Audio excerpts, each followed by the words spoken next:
प्रदोष सोमवार एक ही दिन पड़ रहा है। यहाँ के लोग त्रिवेणी का स्नान करने के लिए प्रयाग जाते हैं, पर मेरे भोलेनाथ ने पूरी त्रिवेणी यही बना दी है। सोमवार की प्रदोष पड़ती है तो शंकर भगवान कैलाश पर निवास करते हैं।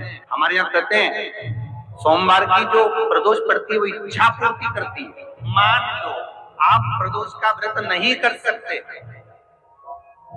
आप अगर व्रत नहीं कर सकते तो प्रदोष के दिन, प्रदोष काल में शाम का समय सूर्यास्त का कुछ पल, कुछ घड़ी के पहले से लेकर बाद तक का प्रदोष काल के अंतर्गत आप शंकर जी के मंदिर में जाकर एक लोटा पानी, 5 बेलपत्र भी अगर समर्पित करते हैं तो संपूर्ण प्रदोष का फल आपके भाग्य में प्रबल हो जाए। एक निवेदन सभी श्रोता बहन भाइयों से, कथा आस्था चैनल पर जो सुन रहे हैं, फेसबुक ग्रुप पर जो सुन रहे हैं और पंडाल में बैठकर सुन रहे हैं, जिस दिन दिल से हारो ना, थोड़ी तकलीफों में अगर घिर जाओ, तकलीफें आ जाए, कष्ट आ जाए, तकलीफें जिस दिन तुम्हारे भीतर बहुत ज्यादा मात्रा में आ जाए, उस दिन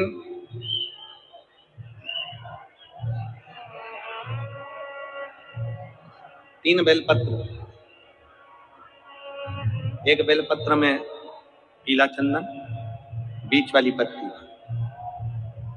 जिस दिन तुम्हें लगे कि मैं बहुत दुखी चल रही हूं और मेरा काम हो ही नहीं रहा, बहुत तकलीफ की जिंदगी चल रही है, कोई हाथ पकड़ने वाला नहीं है, कोई संभालने वाला नहीं है और बहुत तकलीफ हो, बहुत तकलीफ।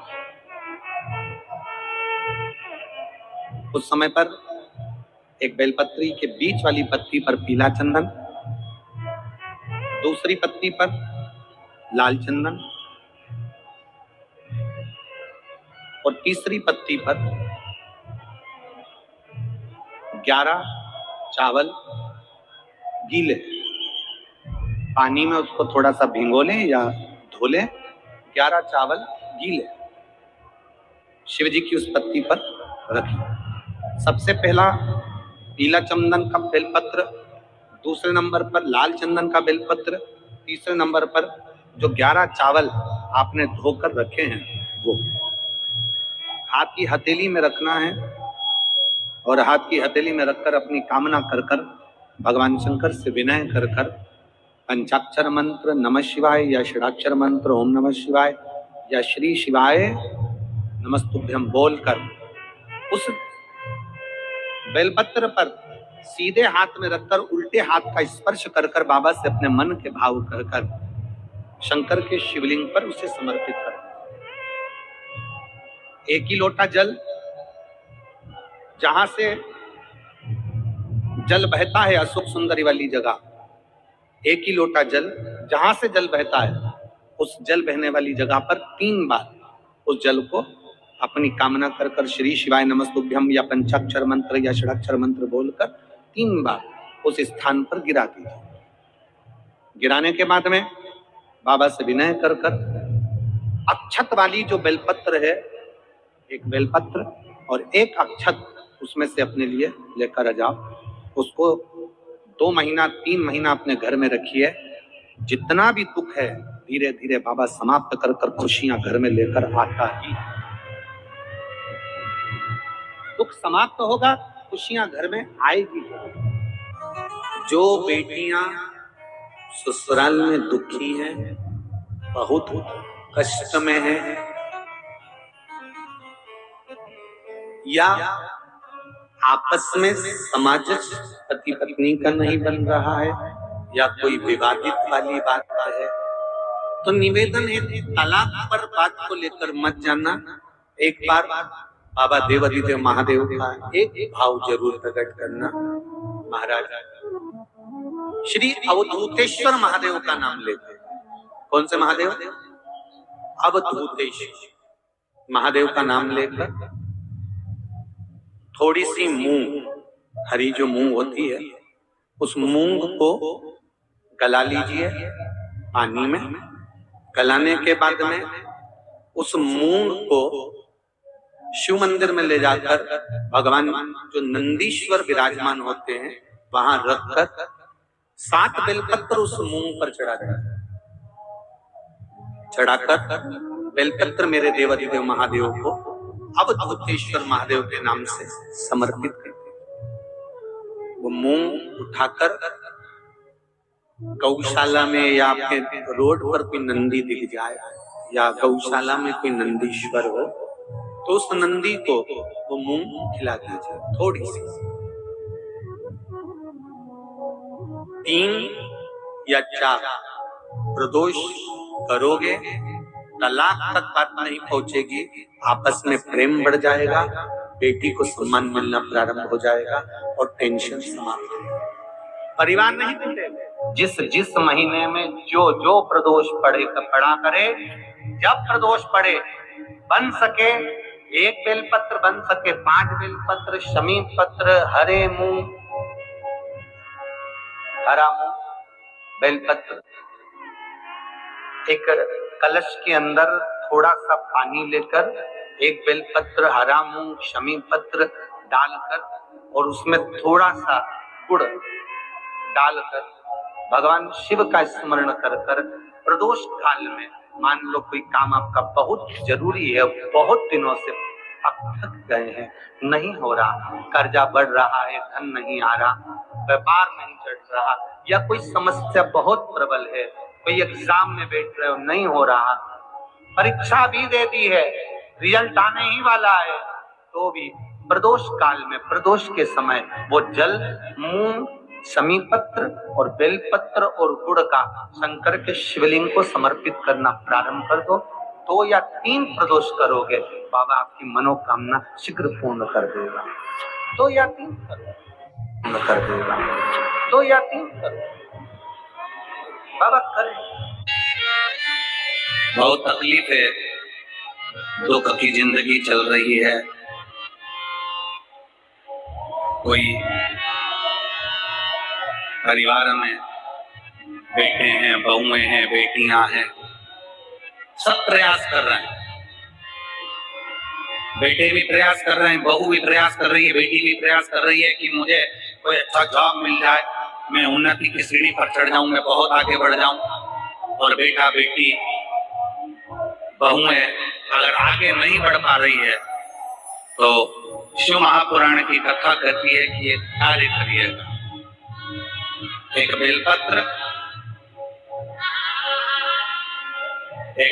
लीजिए और 7 चावल के दाने इस बेलपत्र के मध्य वाली पत्ती पर रख लीजिए। जो बेटा बेटी बहुत प्रयास कर रहे हो, बहुत कंपटीशन एग्जाम दे रहे हो, बहुत मेहनत कर रहे हो और उसके बाद भी बहुओं का, बेटियों का, बेटों का अगर कहीं जॉब नहीं लग रहा और कहीं सिलेक्शन हो ही नहीं रहा और बहुत हार्ड, तब एक बेलपत्र 7 चावल के दाने मध्य पत्ती पर 7 चावल के दाने, एक घिसे हुए चंदन की गोली, पीला चंदन को घिस कर उसकी एक गोली बनाए, एक गोली गोल कर शिव पिंडी जैसी, शिवलिंग जैसी गोली बनाकर उस चावल के दाने पर रख लो। एक स्थान पर रखकर घर के अंदर ही उसका पूजन कर लो। और पूजन करना है वही जो आप घर में सामग्री, आपके रोली, चावल, मूली, हल्दी, उससे पूजन कर दिए से आरती कर ऐसी कैसी ही बेलपत्र अशोक सुंदरी वाली जगह, थोड़ा समझिएगा, अशोक सुंदरी वाली जगह मतलब जहां से पानी बह रहा है उस ओर इस डंडी को रखना और ऐसी कैसी पत्ती अशोक सुंदरी वाली जगह पर रख दीजिए। ये किसी भी प्रदोष के दिन या किसी भी सोमवार की अष्टमी के दिन या किसी भी विशेष शिवरात्रि के दिन आप ये एक बार केवल करना है और अपने मन की कामना कर उसको रखकर बाबा को घी का 2 दिया लगाकर आ जाना है। मेरा भोलेनाथ आपका हाथ पकड़कर आपको कंपटीशन एग्जाम में विजय दिलाएगा। पर मेहनत करना नहीं छोड़ना, परिश्रम करना नहीं छोड़ना, संघर्ष करना मत छोड़ना। अपनी मेहनत को 4 गुना करना है, अपने परिश्रम को 4 गुना करना है, अपने कर्म की लगन को बढ़ाना है। जितने घंटे पढ़ाई करते थे उससे 2 घंटा और बढ़ाओ, जितनी मेहनत करते थे उससे 4 घंटा की मेहनत और बढ़ाओ।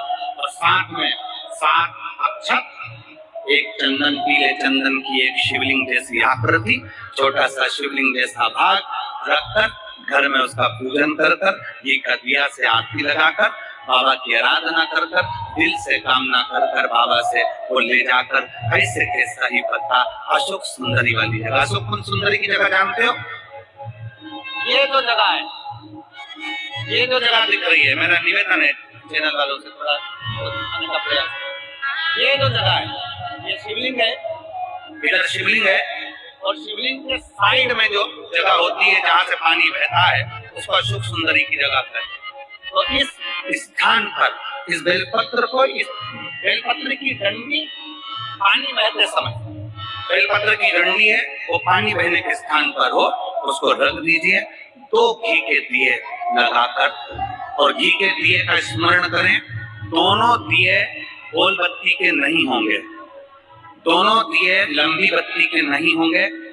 जो 2 दिए आप लगाएंगे, एक गोल बत्ती का होगा, एक लंबी बत्ती का होगा। गोल बत्ती क्या बोलते हैं यहाँ पर? फूल बत्ती। यहाँ फूल बत्ती बोलते, तो गोल बत्ती मतलब फूल बत्ती, और लंबी बत्ती, लंबी वाली बत्ती। 2 दिए लगाना है, एक जगत जननी का, एक बाबा विश्वनाथ का।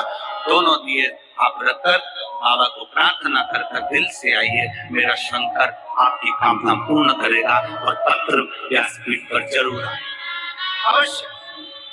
शिव को प्रिय है पुष्प में आंख का पुष्प, जो आंकड़े का पुष्प होता है, शंकर को बड़ा प्रिय है। और दूसरे नंबर पर शंकर को प्रिय है शमी का पुष्प, बहुत ध्यान देना महाराज। तीसरे नंबर पर शंकर को प्रिय है महाराज सरसों का पुष्प। सरसों होती है ना, जो राई अपन बोते हैं, सरसों बोते हैं, उसमें पीले कलर का जो पुष्प लगता है। हमारा तो निवेदन रहता है, जब तक सरसों आए तो प्रयास करा करो कि सरसों के 108 पुष्प शंकर भगवान पर चढ़ाना प्रारंभ कर दो। महाराज ये पक्का है कि वर्ष भर कोई बड़ी बीमारी आपको घेर नहीं सकती अगर सरसों के फूल शिव को चढ़ रहे हैं तो। और प्रयास करना कि सरसों का जो पुष्प होता है, सरसों का जो फूल होता है महाराज, अगर कोई व्यक्ति को किडनी या लीवर से जुड़ी हुई कोई तकलीफ होती है, या किसी व्यक्ति का एक्सीडेंट हो गया होता है और उसका कोई अंग रह गया हो, कोई शरीर का कोई भाग रह गया और वो काम नहीं कर रहा हो, जैसे किसी के पांव रह जाते हैं एक्सीडेंट के बाद, किसी का हाथ रह जाता है, या कोई अंग काम नहीं कर रहा हो, वहां ब्लड पहुंच नहीं रहा हो, वो जगह एकदम सुन्न हो गई हो, खाली पड़ गई हो, तो उसके लिए शिव महापुराण की कथा कहती है कि सरसों के पुष्प 11 शंकर जी के राइट भाग में, जहां शिव जी के गण दरवाजे के द्वारपाल मणिभद्र जिस जगह पर निवास करते हैं, कौन निवास करते हैं? मणिभद्र। शंकर जी के दरवाजे के द्वारपाल हैं मणिभद्र जी। तो मणिभद्र दरवाजे के द्वारपाल में राइट भाग में मणिभद्र जी विराजते हैं। मतलब राइट भाग कौन सा हुआ? जब आप मंदिर से बाहर निकलेंगे तो राइट भाग, मंदिर में प्रवेश करेंगे जब राइट नहीं होना चाहिए, आप मंदिर से जब जाएं तो राइट भाग। मतलब आप मंदिर से राइट से जाएंगे तो शंकर जी का भी राइट हो जाएगा, क्योंकि शिव जी ऐसे बैठे हैं तो शंकर जी का भी राइट हो गया, देवता उनका भी राइट हो गया, तो राइट भाग सीधा हाथ मणिभद्र जी का स्थान। 11 सरसों के पुष्प मणिभद्र के उस द्वार पर आप रख दीजिए, और मणिभद्र के द्वार पर रखकर अंदर जाकर 108 वापिस जब आप बाहर निकल रहे हैं, ये पुष्प आप रखने के बाद एक बार बाहर जाएंगे, फिर वापिस आएंगे मणिभद्र रखने के बाद, और अंदर जाकर 108 सरसों के पुष्प शंकर को समर्पित करेंगे महाराज। उस सरसों के पुष्प जो शिव जी को आप समर्पित कर रहे हैं उसको वापिस लेकर आएंगे, श्री शिवाय नमस्तुभ्यम बोलकर उस सरसों के पुष्प को महाराज सरसों के तेल की बोतल में उसको डाल लीजिए। शंकर भगवान को किसी भी प्रदोष में, शाम के समय प्रदोष काल में उस तेल को वापस ले जाकर चढ़ा दीजिए शिव जी को, उसको वापस लेकर आ जाइए। उस तेल का प्रयोग आप नाभि में डालिए, और जो शरीर काम नहीं कर रहा उस स्थान पर कम से कम 15 दिन 20 दिन तक उसकी मालिश करना प्रारंभ करिए। बाबा चाहेगा तो चलाने का प्रयास कर देगा और वो अंग, वो शरीर काम करने लगेगा। मणिभद्र का स्मरण, श्री शिवाय नमस्तुभ्यम, सब बोलिए एक बार जमकर, श्री, अरे पहले बोल दिया, हमारे साथ तो बोलो, श्री शिवाय नमस्तुभ्यम, भगवान शिव के मंत्र का स्मरण कर कर करते सरसों का जो पुष्प है उसमें आनंद की अनुभूति है। सोमवार की अगर प्रदोष पड़ती है, बहुत ध्यान से सुनना माना, सोमवार की प्रदोष पड़ती है तो शंकर भगवान कैलाश पर निवास करते हैं। हमारे यहाँ कहते हैं सोमवार की जो प्रदोष पड़ती है वो इच्छा पर। एक बात अपने जीवन में उतार कर रखिएगा, सोमवार की अष्टमी, शिवरात्रि या सोमवार प्रदोष बन सके तुम्हारे पास में शिवालय हो या बेलपत्री का वृक्ष, वहां दीपदान अवश्य करना चाहिए। अब एक बात का स्मरण आपको रहे थोड़ा सा, अगर किसी कामना के वश अगर हम दीप लगा रहे हैं या हमारे मन में कोई भाव उत्पन्न है और हम बाबा से कहना चाहते हैं कि बाबा मेरा ये कार्य है आप पूर्ण करिएगा, तो फिर शिव मंदिर में भी लंबी बाती का दीप आप प्रदोष या सोमवार की अष्टमी या सोमवार या आप शिवरात्रि को बाबा से निवेदन कर कर लगा सकते। हाँ, विशेष जब कोई एक बहुत बड़ी बात हो और आपके कार्य में कहीं अटकल हो रही हो, तो एक ही दीप में दो बातें, शिव और शक्ति, लंबी बाती बनाई शिव और शक्ति के नाम से, दो बाती एक साथ एक दीप में भी लगा सकते। पर कब? जब विशेष कोई आपका कार्य हो, वो अटक रहा, विशेष कोई कार्य। सोमवार की अष्टमी के दिन भगवान शंकर को बेलपत्र समर्पित जरूर करना चाहिए, वो भी शाम के समय। आप लोग तो जानते होंगे कि सोमवार की जो अष्टमी होती है शंकर और पार्वती के मिलन का दिन होता है। किसके मिलन का है?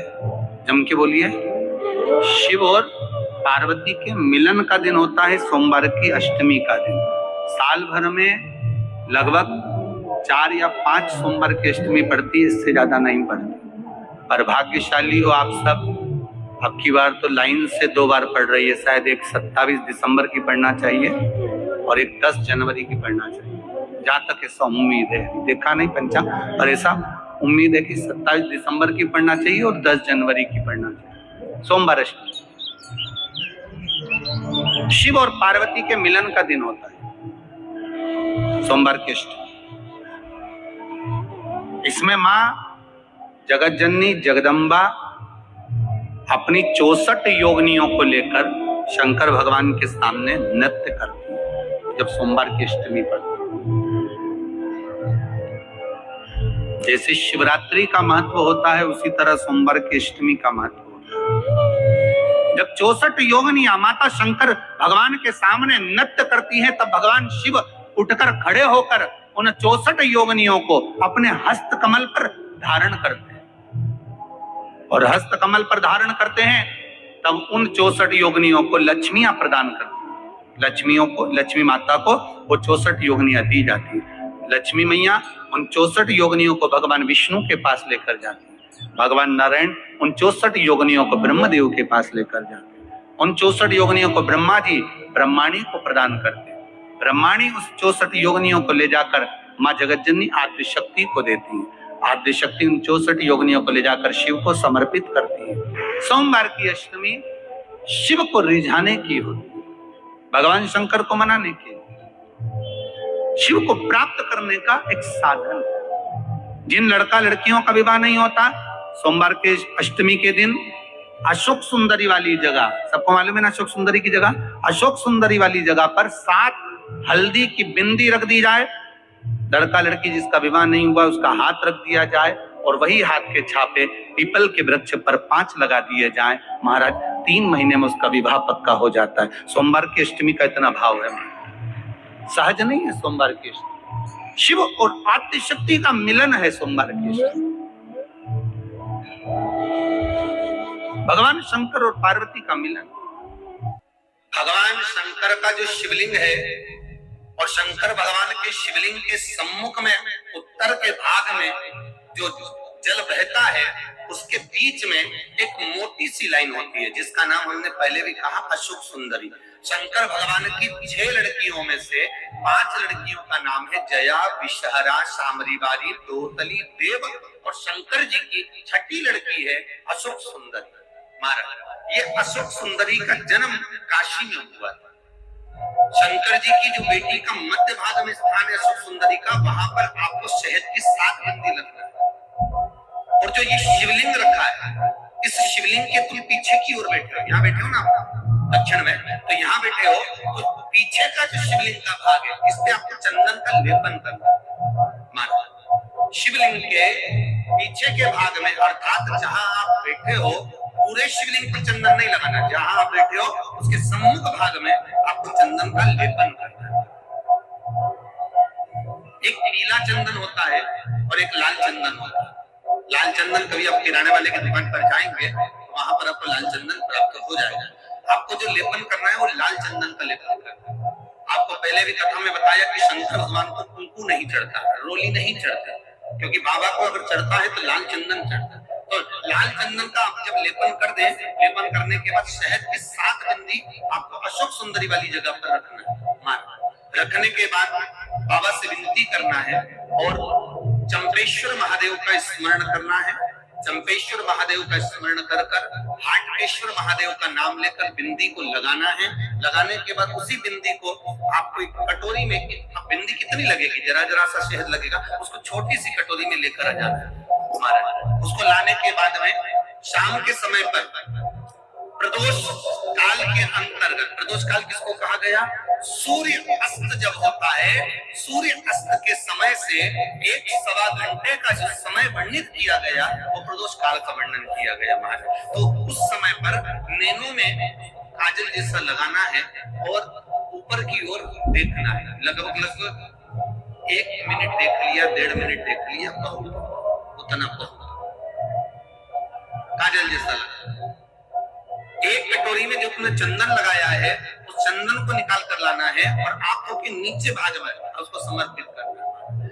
ये 2-3 चीजों में काम आता है। एक तो नेत्र की ज्योति बढ़ाने के लिए, जो चश्मे वाले नंबर है उसको उतारने के लिए।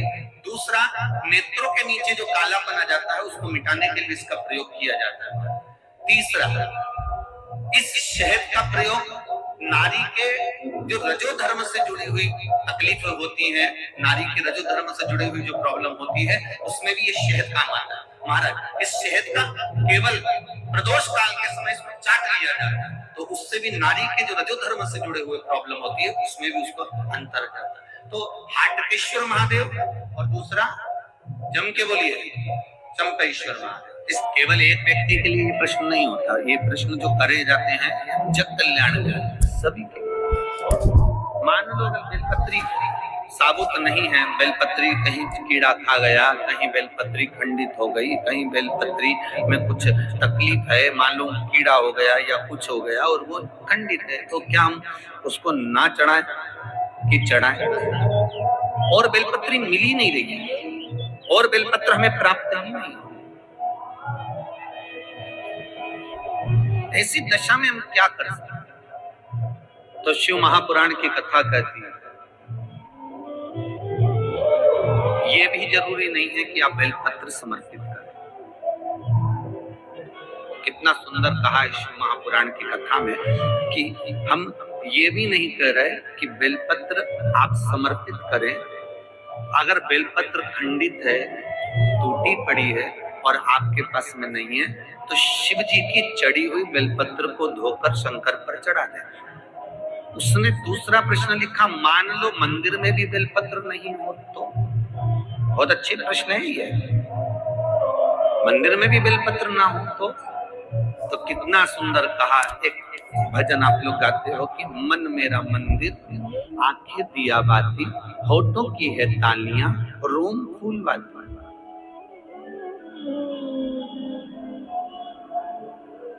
शिव महापुराण की कथा कहती है मान लो अगर ऐसे समय पर बेलपत्र नहीं है तो महाराज भगवान शंकर के शिवलिंग का दर्शन कर कर अपनी ये 3 उंगलियां शिव जी के शिवलिंग को समर्पित करो। कितनी उंगलियां? जम के बोलिए। 3 उंगलियां शंकर के शिवलिंग को समर्पित करिए और बाबा से निवेदन करिए, इसको हमारा बेलपत्र का भाव मानकर आप स्वीकार करिए। ओम नमः शिवाय, श्री शिवाय नमस्तुभ्यम या मृत्युंजय का जाप करते हुए, गौरी शंकर का स्मरण करते हुए हाथ का स्पर्श कर कर बाबा को नमन करो, प्रणाम करो। बाबा उस बेलपत्र को भी स्वीकार कर लेता है। बाबा उस बेलपत्र, यहाँ तो कितना शिव महापुराण के अंतर्गत एक लिंग पुराण है। लिंग पुराण के अंतर्गत वर्णन आता है कि आप अगर आपके पास में शिवलिंग भी नहीं है, आप किसी नदी में स्नान कर रहे हो, तो अपने अंगुष्ठ को आगे कर कर आप उस पर भी जल चढ़ा सकते हो। भगवान शंकर उसको भी स्वीकार करें। आप किसी नदी का कंकर उठाकर अपने हथेली में रखकर उसको भी जल चढ़ा सकते हो। भगवान उसको भी स्वीकार करें। भगवान उसको भी ग्रहण करें, भगवान उसको भी स्वीकार करें।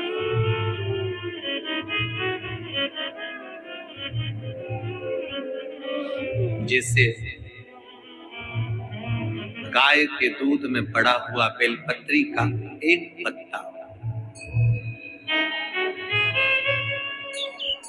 चांदी के पात्र में दूध हो गाय का, उसमें एक बेलपत्री का पत्ता पड़ा हो और शिवरात्रि के दिन या तो दोपहर के 12 बजे या रात्रि के 12 बजे हाथ में लेकर अपने घर के चारों तरफ घुमाकर उसको ले जाकर अपनी कामना कर कर समर्पित कर देने से, उस दूध को, उस बेलपत्र को चढ़ा देने से जैसे लिंग पुराण कहती है कि मनोकामना पूर्ण हो जाती है, उसी तरह हाथ के स्पर्श मात्र से उस शिवलिंग पर बेलपत्र का भाव समर्पित हो जाता है। उसमें बहुत सारे कांटे होते हैं।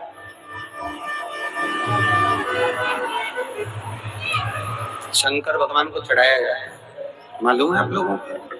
शिव जी को क्यों चढ़ाते हैं? क्या कारण है? बोलो, जल्दी बोलो। धतूरे का पुष्प, धतूरे का फल, धतूरा भगवान शंकर को क्यों समर्पित किया जाता है? कारण क्या? पर भगवान शंकर को धतूरा क्यों चढ़ाया जाता है? वो धतूरे का प्रमाण क्या कहता है? शिव महापुराण की कथा में रुद्र संहिता के अंतर्गत महाराज अगर आप पढ़ेंगे तो उसमें व्याख्यान वर्णन मिलेगा कि मनुष्य के जीवन में प्रतिदिन असत्य बोलने में आता है।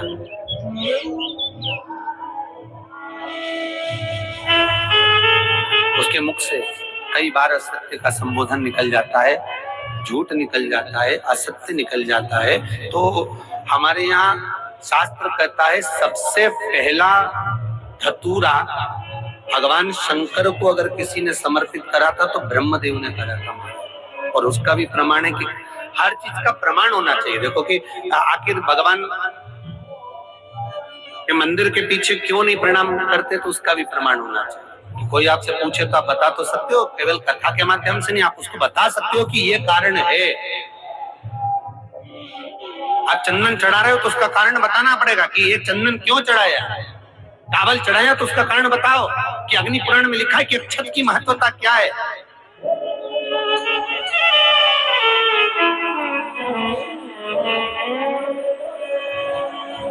बेलपत्री चढ़ा रहे हो तो शिवलिंग का प्रमाण वर्णन करना पड़ेगा, लिंग पुराण को उठाकर बोलना पड़ेगा कि ये पार्वती का प्रतिबिंब है, ललिता जी का प्रतिबिंब है, सती का प्रतिबिंब है।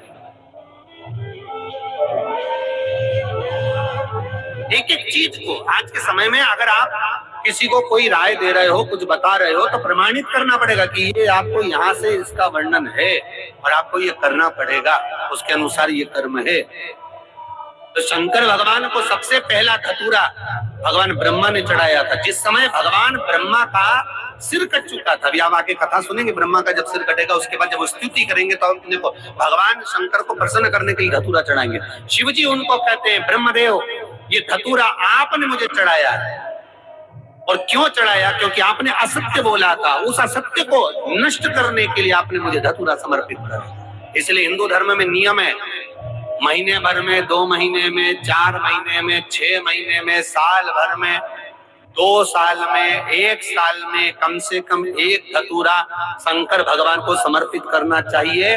जिस दिन धतूरा समर्पित करो उसके पहले जितना समय निकला उसमें आपने अगर झूठ बोल भी दिया हो तो भगवान शंकर उसको नष्ट कर दें, इसलिए उस धतूरे का समर्पण होता है।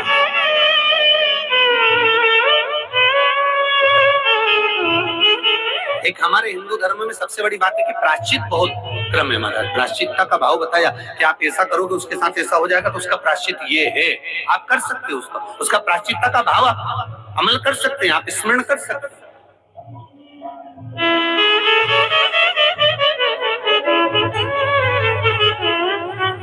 धतूरा तो ब्रह्मा जी, ब्रह्मदेव, एक धतूरे का बहुत अच्छा क्रम है महाराज। वो केवल शिवरात्रि के दिन करने का होता है। कहते हैं जिसका व्यापार ना चले, व्यवसाय ना चल रहा हो, बहुत ज्यादा कष्ट में जीवन निकल रहा हो और बहुत ही ज्यादा तकलीफ हो रही हो, तो धतूरे को हल्दी में डुबोकर शंकर भगवान को शिवरात्रि के दिन रात को 12 बजे समर्पित करें। उस धतूरे को वापस उठा लाएं 5-10 मिनट के बाद, श्री शिवाय नमस्तुभ्यम बोलकर लाल कपड़े में उसको बांधकर व्यापार वाली जगह में कहीं पर भी उसको बांध दिया जाए। व्यापार पीछे नहीं हटता, व्यापार अग्रण्य भाव में बढ़ता चले जाता है। महाराज उस धतूरे को केवल परंतु शिवरात्रि के दिन रात को 12 बजे ही किया जाए, हल्दी में डुबोना पड़ता है।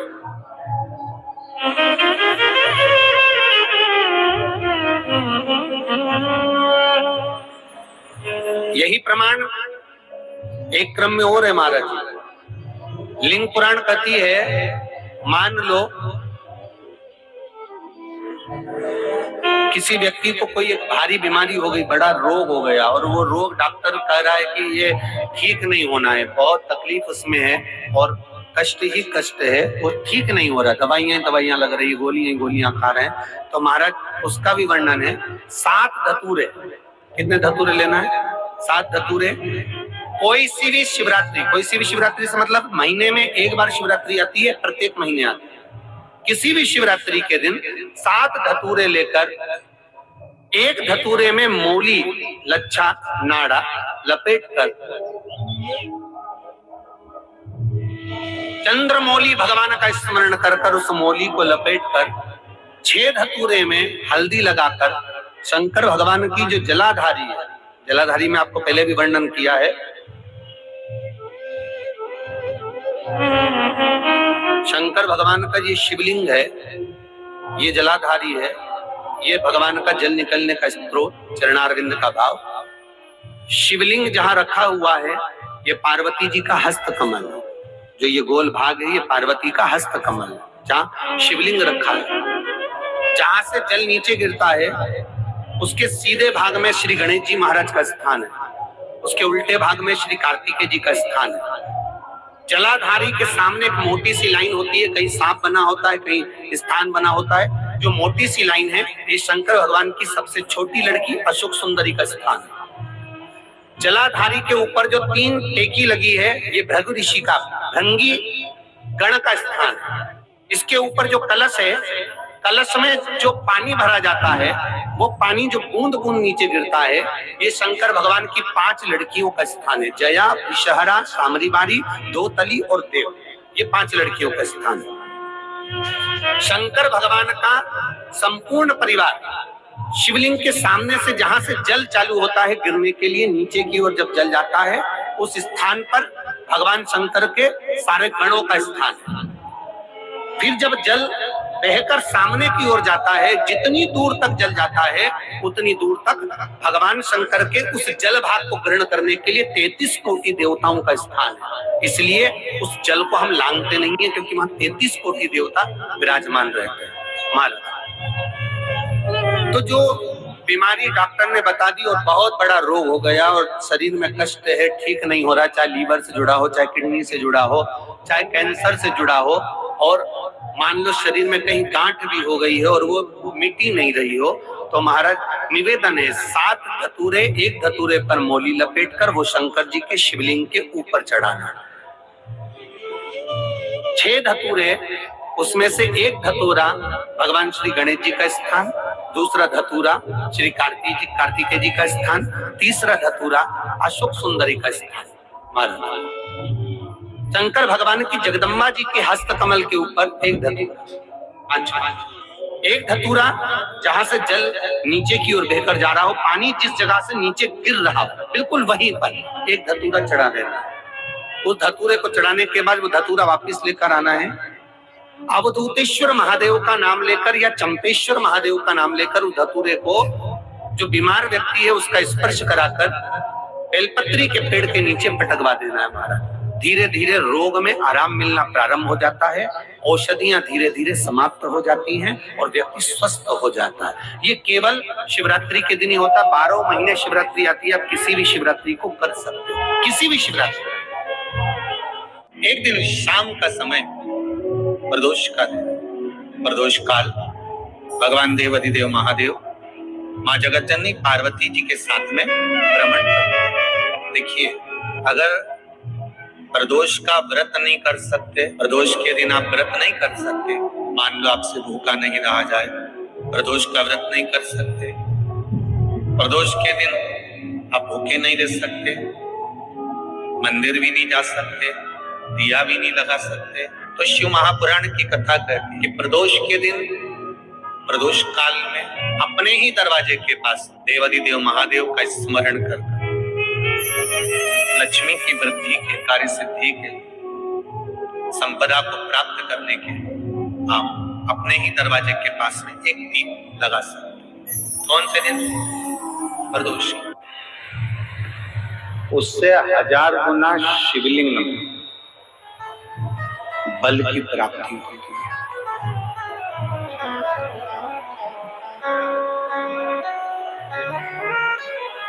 प्रदोष के दिन यदि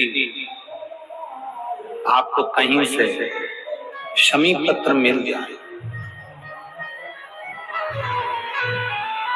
प्रदोष के दिन यदि कहीं से आपको शमी पत्र मिल जाए और प्रदोष काल में, प्रदोष का जो समय होता है, शाम का जो समय होता है प्रदोष काल, 4 प्रदोष 5 प्रदोष आप कर देखिएगा कि आपका कोई काम है, कोई नौकरी के लिए आप अप्लाई कर रहे हैं, कोई समस्या बड़ी विकट आ गई है, कोई तकलीफ, बड़ा गला पकड़ रहा है, कोई तकलीफ विकट आ गई है, कोई समस्या विकट आ गई है, प्रदोष के प्रदोष काल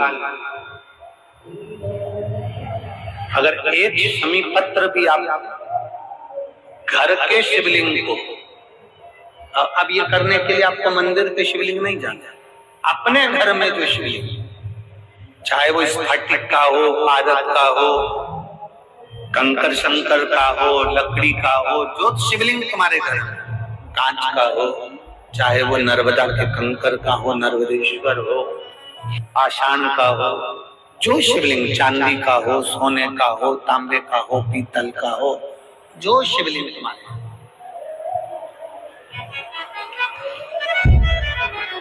एक शमी पत्र यदि आप भगवान शंकर के शिवलिंग पर समर्पित कर रहे हो और उस शमी पत्र को उठाकर रात्रि को 9:15 की जो एक मुहूर्त होता है, एक समय होता है, जिस समय पर हम अपने मन की बात भगवान शंकर को कहते हैं, पूर्व में भी इसका वर्णन हम कर चुके हैं कथा। उस 9:15 पर वो शमी पत्र को उठाकर एक कागज में, एक कटोरी में उसको रख दे। 4 या 5 प्रदोष के उस शमी पत्र को अपने पास में रखिए और जिस कार्य के लिए जा रहे हो उसको जेब में ऊपर के भाग में उसको रख कर लेकर जाइए, आपका वो कार्य सफल होकर ही रहेगा। शमी पत्र में इतना बल होता है, प्रदोष का जो शमी पत्र होता है वो बड़ा बलवान होता है, बड़ा एक पत्र है। आप स्वयं भाग्यशाली हैं, आप स्वयं किस्मत वाले हैं। कोई कैसे कहते तुमको कि तुम अभागे हो? ना ना, हमारे बराबर भाग्य नहीं है किसी का।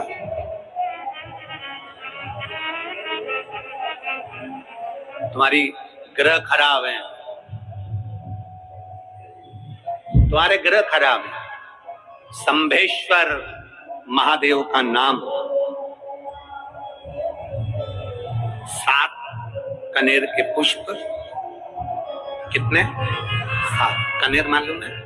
ये रोड पर जो जाते हो डिवाइडर में पीला पीला फूल लंबा, जो कि पशु पक्षी कोई नहीं खाता, जहरीला फूल माना जाता है। कनेर के 7 फूल, एक बेलपत्र। जिस समय पर कनेर का फूल बेलपत्र के साथ चढ़ाया जाएगा तो 7 कनेर के पुष्प सीधी बेलपत्र पर आपको रखना। 2-3 प्रदोष कर कर देखना। अगर कोई आपसे कहे कि आपका भाग्य ठीक नहीं चल रहा, आपकी किस्मत ठीक नहीं चल रही, आपके ग्रह ठीक नहीं चल रहा है, आप भाग्यशाली नहीं हो, पहले तुम वहां से उठ जाओ। उसके बाद में देवाधिदेव महादेव के पास 7 कनेर के पुष्प एक बेलपत्र में रखकर नंदीश्वर के पास में बैठकर श्री शिवाय नमस्तुभ्यम बोलकर अशोक सुंदरी वाली जगह पर स्पर्श कराकर भगवान शंकर पर 7 फूल के साथ बेलपत्री की डंडी अशोक सुंदरी की साइड हो, ऐसा स्मरण करते हुए शिव को समर्पित कर दे। वही बेलपत्री 5 बार नमः शिवाय या पंचाक्षर मंत्र, षडाक्षर मंत्र या श्री शिवाय नमस्तुभ्यम बोलकर वही बेलपत्री 3 प्रदोष, 4 प्रदोष, 5 प्रदोष, 2 प्रदोष, जितने प्रदोष आप चढ़ा रहे हैं प्रदोष काल में, वो बेलपत्री लाकर अपने कक्ष में अपने पूजन वाले स्थान पर रखते जाओ। एक बेलपत्री एक प्रदोष पर लाओगे, अगला प्रदोष आएगा, कितना अंतर पड़ता है आपके भाग्य बदलने में, आपको खुद मालूम पड़ जाएगा कि आपकी किस्मत कैसे बदलती है। मेहनत आपको करना है, परिश्रम आपको करना है, लगन आपको लगाना है, और बेलपत्री और कनेर का पुष्प शिव को चालू करो प्रदोष चढ़ाना। और जब प्रदोष चढ़ाओगे तो अगस्त के महीने की जो प्रदोष आएगी 17 अगस्त को, तब तुम सीहोर कावड़ भरने के लिए आओगे सरी, तब एक प्रदोष पे यहाँ पे भी चढ़ा ले, चढ़ाओ शंकर का भजन। यहाँ नहीं चढ़ा सकते, अपने घर पर चढ़ाओ, अपने शिवालय में चढ़ाओ, अपने देवालय में चढ़ाओ, अपने नजदीक में जो शंकर मंदिर वहां चढ़ाओ, आराधना शिव की।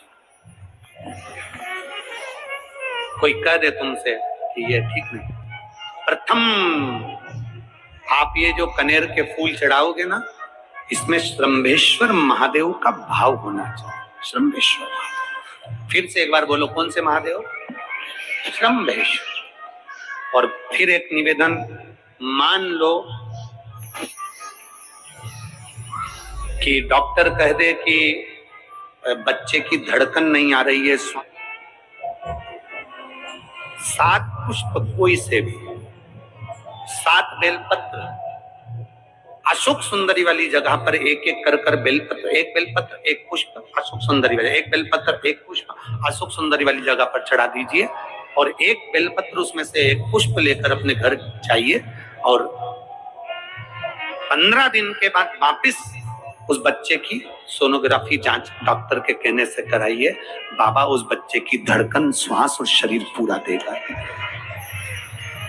श्रंभेश्वर महादेव में, श्रंभेश्वर महादेव का जब नाम लिया जाता है तो 33 कोटि देवी देवताओं का एक साथ नाम उच्चारण हो जाता है। 33 कोटि श्रंभेश्वर। बोल श्रंभेश्वर महादेव की। श्रंभेश्वर भगवान का स्मरण किया है। आगे वर्णन आया है भगवान के सुंदर आनंदमय स्वरूप का। जब भगवान देवाधिदेव महादेव आनंद में विराजमान थे, देवता और राक्षसों ने मिलकर मंथन किया। मंथन में विष निकला जो देवाधिदेव महादेव के पास पहुंचा। शिव जी ने विष को धारण कर, क्योंकि घर का जो बड़ा होता है, घर का जो बुजुर्ग होता है, उसको बहुत सहना पड़ता है, बहुत सहना। घर का जो बुजुर्ग है, घर का जो बड़ा है, उसको सहना पड़े, सहन करना पड़े, और सहने की आदत होना भी चाहिए। आप क्या सोचते हो कि शंकर जी को जल चढ़ा रहे हो तो शंकर जी को तुम जल दे रहे हो? ना ना ना ना, भोलेनाथ को जल नहीं दे रहे हो। आप शंकर जी को जल चढ़ा रहे हो तो ये विश्वास मानना कि आप उस जल को शंकर जी को चढ़ा रहे हो, पर वो जल तुम्हारे लिए कितना कीमती है। वो जल जो तुम शिव जी को चढ़ाकर आचमन कर रहे हो तुम्हारे लिए कितना कीमती है। वो जल शिव जी को चढ़ा हुआ जल जो तुम घर लेकर घर में छींट रहे हो वो तुम्हारे लिए कितना कीमती, कितना जल के महत्व को दक्ष प्रजापति नहीं जाने। कुंभजनशी ने मांगा कुछ नहीं, पर शंकर भगवान ने बिना मांगे दिया। जो मांग कर दे वो देव है, जो बिना मांगे दे वो महादेव है। बिना मांगे देता है मेरा देवाधिदेव महादेव। किस किस को देता है मेरा महादेव? शिव महापुराण की कथा कहती है किस किस को महादेव देता है। तो कहा शंकर के मंदिर के सामने से निकलने वाले की भी झोली भर देता है। कोई उसके शिखर का दर्शन कर कर जा रहा है उसकी भी झोली भर देता है। कोई फूल से मुख से ओम नमः शिवाय श्री शिवाय नमस्तुभ्यम कह देता है फूल से, तो भी उसकी झोली वो भर देता है। फूलवश कोई शिव महापुराण की कथा सुनकर जा रहा हो, शंकर भगवान की कथा का रसतत्व ग्रहण कर कर जा रहा हो, भूल से उसका दर्शन हो जाए, मेरा बाबा उसकी भी झोली भर देता है। साधारण नहीं, शिव वो गर्दानी है शंकर, त्रिकालदर्शी कैलाशी अविनाशी है।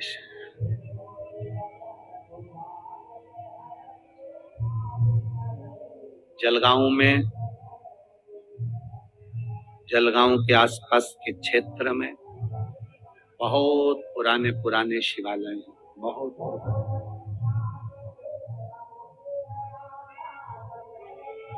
चाहे वो नर्मदेश्वर हो, चाहे वो ओमकारेश्वर हो, बहुत पुराने शिवालय जलगांव की पवित्र भूमि के आसपास में।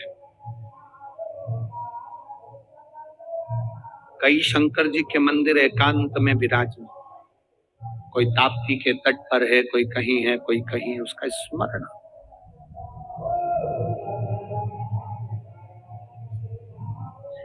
उसका स्मरण आपकी जिंदगी।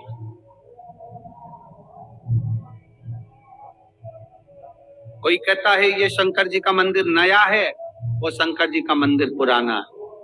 शिव महापुराण की कथा कहती है जहां शंकर का शिवालय है, जहां शंकर भगवान का शिवलिंग रखा है, ये मत सोचना कि ये पुराना है कि नया है। कहाँ फल ज्यादा मिलेगा ये कभी मत सोचना, क्योंकि शेर का जो बच्चा होता है वो शेर ही कहलाता है, उसको कोई लोमड़ी नहीं कह सकता।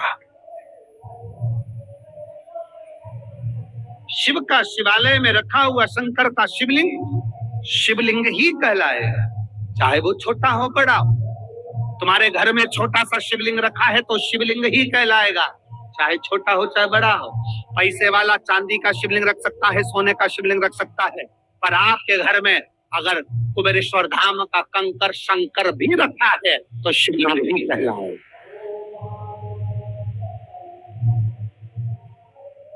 शिवलिंग ही कहलाएगा। शिव तत्व की प्राप्ति, शंभु शंकर औघट। आप विश्वास रखकर शिव के दरवाजे पर गए हो, आप विश्वास रखकर शंकर की कथा सुन रहे हो, आप विश्वास रखकर शिव महापुराण में रमे हो, तो विश्वास मेरा महादेव कभी टूटने नहीं। दक्ष प्रजापति धन देखकर बेटियों का सम्मान कर दिए,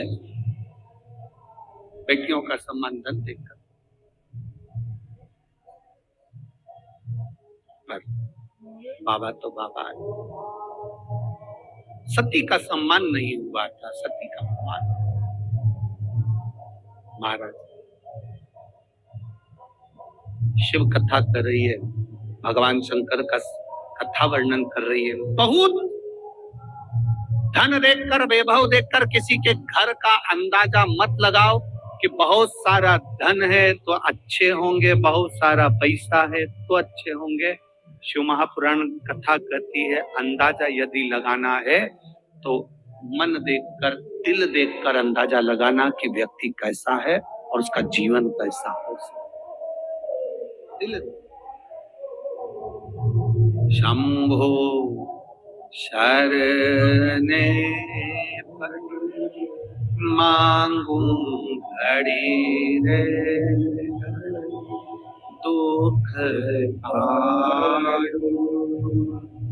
दया करी निदर्शन।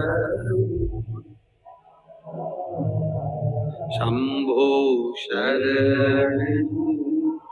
अष्ट सिद्धियां, पहली अणिमा, पहली कौन सी है? अणिमा।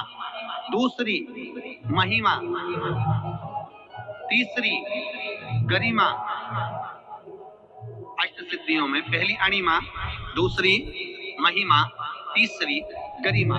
ये हनुमान जी महाराज की जो अष्ट सिद्धियां हैं, इन सिद्धियों के लिए आपको ज्ञात होना चाहिए, हनुमान जी महाराज के जब घर में तुम रोज हनुमान चालीसा का पाठ करती हो, आज एक दिन हो गया, कल दूसरा दिन हो गया, तीसरा दिन हो गया, कैलेंडर में जो पंचांग कैलेंडर हो, उस कैलेंडर में एक निशान बनाकर रखो कि आपके 108 पाठ पूरे हो जाएं, तब 108 बातें आप हनुमान जी महाराज की इन अष्ट सिद्धियों के नाम से लगा लें।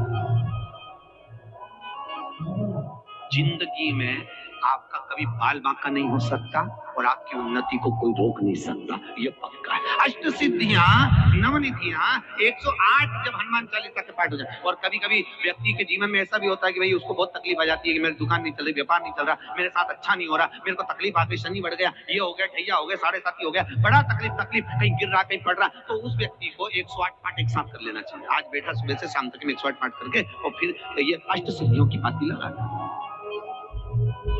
अष्ट सिद्धियों अष्ट सिद्धियों की जो बाती लगती है घृत में, घी घृत, अष्ट सिद्धि। तो ये बात, तो पहली अणिमा सिद्धि, दूसरी महिमा, तीसरी गरिमा, चौथी लघिमा, पांचवी प्राप्ति, पांचवी क्या है? प्राप्ति। छठी प्रातम, छठी है प्रातम। सातवीं है ईर्षत्व, और आठवीं है ये हनुमान जी महाराज की 8 सिद्धियां और 9 अष्ट सिद्धि नवनिधि के दाता, असबर दीन जान माता, राम रसायन तुमरे पासा सदा रहो। आज तुम लोगों ने पुण्य करा होगा, शनिवार के दिन, पूर्णिमा के दिन तुम्हें अष्ट सिद्धि नवनिधि मिल गई। आज किस्मत वाले हो गया, भाग्यशाली। अष्ट सिद्धियां नवनिधियां प्राप्त हो गई। गाते गाते पूरी जिंदगी हो गई थी, रोज हनुमान चालीसा पढ़ते थे, रोज बोलते थे अष्ट सिद्धि नवनिधि की गाता। अष्ट सिद्धि थी कौन सी, नवनिधि थी कौन सी? बच्चे पूछे तो बता तो सकते हो कि अष्ट सिद्धि ये है, नवनिधि ये है, और किस किस चीज का क्या क्या लाभ है। पूरी हनुमान चालीसा की एक एक चौपाई में एक एक चीज से एक एक बीमारी का इलाज है, एक एक बीमारी का मारा। कथा कहती है महाराज, पूर्णिमा का जो चंद्र है वो विशाल का है, और उस चंद्र की पूर्णता में हमारी अभिलाषाएं भी पूर्ण हो। आप आस्था चैनल के माध्यम से जितने लोग कथा सुन रहे हैं, फेसबुक यूट्यूब पर जितने कथा सुन रहे हैं, और कुबेरेश्वर धाम में जितने कथा सुन रहे हैं, आप में से कितने लोग हैं जो पूर्णिमा का व्रत करते हैं? जो माताएं करती हो जरा हाथ उठाइए। पूर्णिमा का व्रत जो करते हो ना आप लोग, रखिए। अब पूर्णिमा के व्रत में आपने कई बार किताब पढ़ी होगी पूर्णिमा की, या आपने व्रत किया होगा, या पूर्णिमा का व्रत आप धारण करे होगे, तो उसमें पूजन कौन से भगवान की होगी? पूर्णिमा के व्रत में किस भगवान की पूजन होती है? तो कहा पूर्णिमा के व्रत में केले के खंभ लगाकर पूर्णिमा का जो उद्यापन होता है, पूर्णिमा की जो पूजन होती है, उस पूजन में शंकर और पार्वती की पूजन की जाए। शिव और नारायण की पूजन करी जाती, शंकर और पार्वती का स्मरण किया जाता। किसकी पूजन होती है? शिव पार्वती। क्यों शंकर और पार्वती का पूजन क्यों करा जाता है पूर्णिमा के व्रत में? क्योंकि शिव और माता पार्वती ही केवल एक ऐसे हैं जिन्होंने अपूर्ण लक्ष्मी को भी पूर्ण बना दिया था। किसको पूर्ण बनाया है?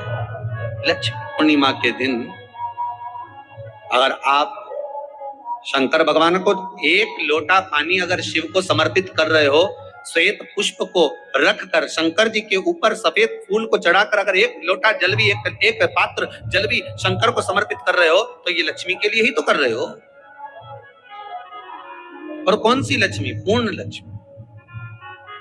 पूर्ण लक्ष्मी। आपको पहले भी कथा में कहा, एक बार भगवान विष्णु के सामने लक्ष्मी मैया ने बहुत तेज स्वर में कह दिया था, नारायण, दुनिया के लोग आपका नाम जपते हैं, दुनिया के लोग नारायण नारायण करते हैं, दुनिया के लोग आपका भजन करते हैं, और सत्य मायने में कहूं ना तो मेरे बिना दुनिया के लोगों की नहीं चल सकती, मेरे बिना दुनिया नहीं चल सकती, संसार मेरे बिना नहीं चल सकता। भगवान विष्णु ने कहा ये तो गलत है लक्ष्मी आपका कहना।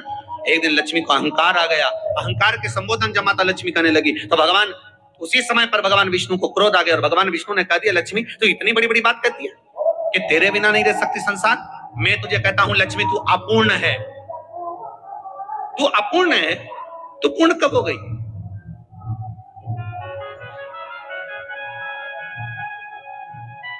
तेरी पूर्णता कहां हो गई? लक्ष्मी की आंख से आंसू बहने लगे। आज आपने मुझे अपूर्ण कहा, आपको मालूम है आप मुझे अपूर्ण कह रहे हो? आपको ये ज्ञात हो रहा है आप मुझे अपूर्ण कर रहे हो? भगवान कहते हैं हाँ लक्ष्मी मैंने तुझे अपूर्ण कहा। अपूर्णता का मतलब आप जानते हो ना? भगवान कहते हैं लक्ष्मी मैं सब जानता हूं। लक्ष्मी रोती हुई माता सरस्वती के पास पहुंच गई। सरस्वती ने पूछा क्या बात है लक्ष्मी, क्यों रो रही हो? लक्ष्मी जी ने कहा क्या बताऊं सखी, मेरे पति ने आज मुझे अपूर्ण कह दिया है। तो क्यों रो रही है तू? अपूर्ण अगर कह दिया, पति ने ही तो कहा है ना, तो क्यों रोना? चल मेरे साथ। और सरस्वती मैया माता लक्ष्मी को लेकर सीधे पहुंच गई माता पार्वती के यहाँ। माता पार्वती के यहाँ जब पहुंची, माता पार्वती ने लक्ष्मी जी को देखा और सरस्वती को देखा तो पूछा कि बात क्या है, क्या हो गया ऐसा, क्या हुआ, क्या है ऐसा जो तुम दोनों आज मेरे पास में आई? क्या हुआ? पार्वती जी कुछ बोलती, शिव जी का ध्यान माता सरस्वती की ओर और लक्ष्मी की ओर गया और भगवान शंकर जान गए कि आज भगवान नारायण ने लक्ष्मी जी को अपूर्ण कहा है। अब देखें माता पार्वती क्या कर सकती है, इसको पूर्ण बनाने के लिए करेगी क्या? क्या हुआ? माता सरस्वती जी बोली लक्ष्मी को अपूर्ण कर दिया। अपूर्ण कर दिया? हाँ, तो क्या सोचना उसके लिए, इसको मैं अभी पूर्ण बना देती हूँ। माता जगतजननी पार्वती ने गोदी में विराजमान गणेश जी को उठाया और उठाकर लक्ष्मी जी की गोद में दे दिया। ले लक्ष्मी, आज से तू पूर्ण हो गई। लक्ष्मी आज से तू पूर्ण है। गोदी में जब तक संतान नहीं है तो नारी को लोग अपूर्ण समझते हैं। माता पार्वती जी ने संपूर्ण ब्रह्मांड में एक सिद्धता प्रदान कर दी कि अपने गोदी के लाल को, अपने गोदी के पुत्र को माता ने लक्ष्मी की गोद में देकर लक्ष्मी को पूर्ण बना दिया। वो दिन कौन सा था? पूर्णिमा का दिन, लक्ष्मी को पूर्ण करने का दिन। पूर्ण कर, केवल अमृत ही नहीं बरसता, पूर्णिमा के दिन लक्ष्मी भी बरसती है। पूर्णिमा के कितने व्रत होते हैं? बोलते जाओ जरा, जल्दी जल्दी बोलो। पूर्णिमा के नारियों को, स्त्रियों को अखंड सौभाग्य के लिए, जो नारी वैधव्य नहीं होना चाहती है उस नारी को पूर्णिमा के कितने व्रत करना चाहिए? जिस नारी के यहाँ संतान नहीं हो, औलाद नहीं हो, उसको पूर्णिमा के कितने व्रत करना चाहिए? जिस नारी का पुत्र, पति बहुत बीमारी से ग्रसित हो, लग रहा हो कि ये मेरा बेटा बहुत बड़ी बीमारी में घिरा हुआ है, तो नारी को कितने व्रत करना चाहिए? स्वयं भगवान कृष्ण ने माता यशोदा को द्वापर में भी बताया है कि पूर्णिमा के 32 व्रत होते हैं। कितने व्रत होते हैं? 32। हम भगवान कृष्ण यशोदा रानी को, माता यशोदा जी को भी बता रहे 32 व्रत। अब आपको किसी ने बता दिया होगा कि 8 कर लो, 7 कर लो, 6 कर लो, 12 कर लो, इसलिए आपने बोला कि 12 कर लीजिए, 32 कर लीजिए। अरे यहाँ तो द्वापर की कथा भी कहती है। यशोदा जी ने एक बार भगवान कृष्ण को रोक कर कह दिया, ए कन्हैया रुको। कन्हैया बोले, बोलो माँ क्या बात है? कन्हैया जरा रुकिए, इधर आओ जरा। भगवान कृष्ण आए। हाँ माँ बोलिए। जगह का प्रसंग है ये, जिस समय पर राधा रानी कुरुक्षेत्र में नंद बाबा और यशोदा जी को लेकर कुरुक्षेत्र के कुंड में, ब्रह्म सरोवर में स्नान कराने के लिए लेकर जाती है ग्रहण का समय पर। और जब भगवान कृष्ण उस कुरुक्षेत्र के उस सरोवर में स्नान करने आते हैं, तब यशोदा जी ने अपने लाला से प्रश्न किया, पूछा है कि नारी वेधव्य होकर ना मरे, उसका पति कोई रोग से ग्रसित ना हो, उसका पुत्र किसी रोग में ना पड़े। कितना सुंदर संवाद लिखा है। अगर किसी माता का पुत्र मान लो किसी नशे में डूबा हुआ है, कोई नशा कर रहा है और गलत नशा है, आपको लग रहा है कि ये नशे में डूबा हुआ है, आपको लग रहा है कि ये गलत जगह पर डूब गया है, आपको लग रहा है कि मद्रापान में, मांसाहार में या अधिक गांजा आदि का जो भी नशे होते हैं, जितने भी नशे, उसमें डूब चुका है। और माँ उसको समझा रही है, तू नशे में मत डूब, तू इस काम को मत कर, तू ये गलत कर्म मत कर। माँ उसको समझा कर हार गई। तो मेरा माताओं से निवेदन है, आप उसको समझाना बंद कर दो, एक काम करना प्रारंभ कर दीजिए। हमें जो शिव महापुराण के माध्यम से शास्त्र कह रहा है कि आप 32 पूर्णिमा के व्रत प्रारंभ करो। उसमें करना क्या है? आपको केवल जिस दिन व्रत रहे, रात्रि के समय पर कोई भी मीठा कुछ भी सामग्री आप चंद्र की रोशनी में, चंद्र को अर्घ देने के बाद, पूजन करने के बाद उसको रखो, और वही सामग्री जो नशा कर रहा है उसको पूर्णिमा के दूसरे दिन उसको खिलाओ। आप धीरे धीरे खिलाना चालू करेंगे, जिस नशे में वो डूबा हुआ उस नशे से वो छूटना प्रारंभ हो जाएगा। तो पूर्णिमा व्रत करके तो देखो, तीसरे में तुम्हें जरूरत ही नहीं, धीरे धीरे आप वो छूटना प्रारंभ हो जाएगा। स्वयं भगवान कर रहे हैं। यशोदा मैया ने कन्हैया को रोक लिया कुरुक्षेत्र के उस मैदान में, और भगवान कृष्ण का दर्शन माता यशोदा जी करी। बहुत दिनों के बाद माँ को आज माता यशोदा को लाला का दर्शन, बहुत समय के बाद, जानने के बाद, बहुत समय। कृष्ण से माता यशोदा जी ने पूछा, कन्हैया लो, किसी नारी का पुत्र या पति। दोस्तों अभी लास्ट ईयर ही मेरे बहन की शादी हो गई, और उसने इतनी सारी डिग्रीज, इतनी सारी क्वालिफिकेशन सीखने के बाद भी घर में एक किसी नारी का पुत्र या पति रोग से ग्रसित हो,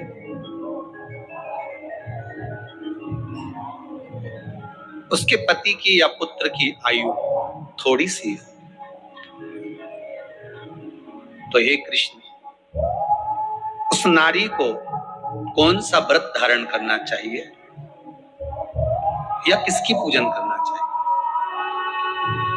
ये कुरुक्षेत्र की भूमि का संवाद है।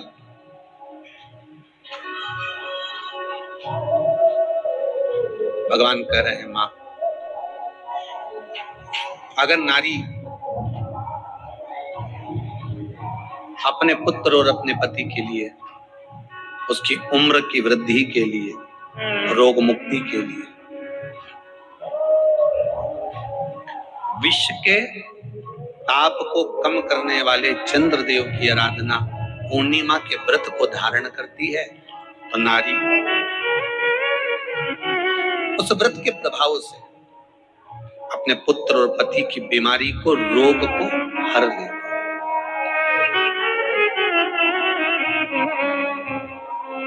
रोग का हरण कर लेती।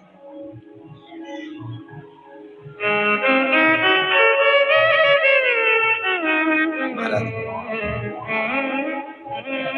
जो बच्चा बुद्धि से विकलांग हो, विद्या में कमजोर हो, परीक्षा हॉल में पेपर देते समय भूल जाता हो, वे एक काम ना करता हो, निवेदन है किसी भी पूर्णिमा की रात्रि को 12 बजे गाय के, गौ माता देसी गाय के जो 4 थन होते हैं, उन 4 थन में से जो आगे के थन होते हैं, 2 पीछे की ओर होते हैं, 2 आगे की ओर होते हैं। तो जो आगे के 2 थन है, उस थन का दूध निकलवा लिया जाए और उस दूध का कोई भी मीठा पदार्थ बनाओ तो ठीक है, ना बनाओ तो उसी दूध में शक्कर मिलाकर पूर्णिमा की रात्रि को, जो विवेक से कमजोर हो, बुद्धि से कमजोर हो, या याद करा हुआ सब भूल जाते हो, या आपके लिए भी कोई चीज रखते हो भूल जाते हो, विवेक याद नहीं रहता, बुद्धि में इतना प्रबल बल नहीं आ पाता, याददाश्त कमजोर होती चली जाए, तो किसी भी पूर्णिमा की रात्रि को 12 बजे गाय के आगे के 2 थन का दूध,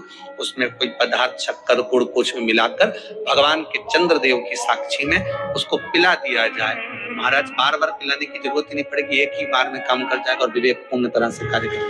इसी गाय के आगे के 2 थन का दूध बड़ा प्रबल होता है। पूर्णिमा की रात्रि को 12 बजे उसका प्रयोग किया, दूध को निकाल लो शाम के समय, रात्रि के समय वाले से कहकर जिसके यहाँ पर देसी गाय हो वहां निकलवा कर उसको रखा जाए, उसका पान करा जाए। रोग बीमारी में प्रबलता, तो माँ यशोदा जी जग कल्याण के लिए पूछ रही है। जब देवता 33 कोटि देवता उस चंद्र के इंतजार में रहते हैं कि ये चंद्र प्रबल होगा, तब जाकर ये चंद्र यहाँ पहुंचेगा, तब जाकर हम मंथन करेंगे, तब जाकर वो अमृत मिलेगा, और उस अमृत को देवता धारण करेंगे तो वो आनंद पा जाएंगे। हम क्यों एक एक पूर्णिमा छोड़े? एक एक पूर्णिमा के महत्व को जानिए। कोई पूर्णिमा साधारण नहीं है, कोई प्रदोष साधारण नहीं है, कोई शिवरात्रि साधारण नहीं है। 12 महीने शिवरात्रि पड़ती है, 12 महीने में प्रदोष पड़ते हैं, का महत्व ही नहीं जानता। कौन से प्रदोष पर क्या करना है, कौन सी पूर्णिमा को क्या धारण करना है, कौन सी शिवरात्रि पर। कई लोगों को तो यहाँ तक नहीं मालूम था कि भाई श्रावण के महीने में भी शिवरात्रि आती है। तो बस लोगों के कि शिवरात्रि का पूजन हुआ, तो उसका स्मरण क्यों छोड़े हम? अगर ये वेद और शास्त्र ब्राह्मणों को दिए गए हैं, ये वेद और शास्त्र विद्वत जन को दिए गए हैं, तो इसका स्मरण होना चाहिए कि हम निकाल कर जनमानस तक ये चीज पहुंचाएं कि हमें इस दिन ये पूजन करना है, उसका स्मरण होना चाहिए। कृष्ण से यशोदा जी ने पूछा तो भगवान कृष्ण ने कहा, मां पूर्णिमा का व्रत अगर नारी 32 पूर्णिमा धारण कर लेती है तो वो नारी बेतप्य होकर नहीं जाती। पर आप लोग व्रत जो करते हो ना, जो भी व्रत आप लोग उठाते हो, सोमवार का व्रत जैसे किसी माता जी ने उठा लिया और वो उठाने के बाद, हम तो शादी नहीं हुई थी ना जब भी सोमवार व्रत करते थे, अब शादी हो गई अभी भी हम सोमवार का व्रत कर रहे हैं, करे जा रहे हैं, और उसका कोई उद्यापन नहीं करा, कोई संकल्प नहीं लिया गया कि मैं 5 करूंगी कि 16 करूंगी कि 25 करूंगी कि 31 करूंगी कि 21 करूंगी। इसलिए पूर्णिमा व्रत का विधान में कहा गया कि 32 पूर्णिमा का पहला संकल्प होना चाहिए। उसके बाद आपकी 32 पूरी हो जाए, फिर आप दूसरे और व्रत कर लो, फिर 32 कर लो, फिर 32 कर लो, पर उसमें पूर्णता का भाव। अभी तक किसी के सोमवार और गुरुवार और शुक्रवार के व्रत ही पूर्ण नहीं हुआ, अभी तक चल रहा है, अभी तक चल रहा है। हम तो सोमवार का व्रत करते हैं, हम तो शनिवार करते हैं, अब शनिवार करते करते 4 साल हो गए, 6 साल हो गए, 5 साल हो गए। भगवान को तो थोड़ा बहुत खिला पिला के उनको एक बार तो विश्राम दे। भगवान भी मन में सोच रहे अब तो निपटेगी तभी छोड़ेगी। कोई भी व्रत आपका, उस व्रत का एक संकल्प, एक नियम कि मैं इतने व्रत करूंगी, ये मेरा नियम। जैसे नवरात्रि के 9 दिन मैंने करे, धारण करे, 10वें दिन उसको छोड़ दिया। अब तुम तो सोच कर बैठी कि ये मैं 9 दिन धारण कर लूंगी ना, एक दिन बाद एकादशी पड़ रही है तो 10वें के दिन कौन छोड़े, दशहरे का भी व्रत ये भी कर लूं, 11 भी पूरी कर लूं, उसके बाद प्रदोष भी कर लूं, और प्रदोष के बाद में मैं फिर जो द्वादशी पड़ी, 12 पड़ी वो कर पुरा के इसके बाद ही छोड़ूंगी। थोड़ा सा जिस व्रत को उठाया गया, जिस व्रत का नियम लिया गया है, उस व्रत का प्रदान कर फिर उसको थोड़ा सा भाग प्रदान करके हमने ये व्रत पूर्ण कर लिया। भगवान हमारा ये व्रत आपकी कृपा से, हे विश्वनाथ, हे शंभु, हे त्रिकालदर्शी, हे कैलाशी, मेरी 26 एकादशी आज पूर्ण आपकी कृपा से हुई है, इसलिए मैं उद्यापन कर रही हूँ, आपकी कृपा से कर रही हूँ। उसके बाद फिर उठाऊंगी, फिर कर लूंगी, पर आज मैंने पूर्णता का भाव। उद्यापन नहीं करो तो किसी विद्वान ब्राह्मण को घर में बुलाकर अभिषेक पूजन करा लो, उसको भोजन करा दो, दक्षिणाधिक प्रदान कर उसको विदा कर दो, उसमें भी सुख का भाव। किसको करा है? माता यशोदा। किसने ये व्रत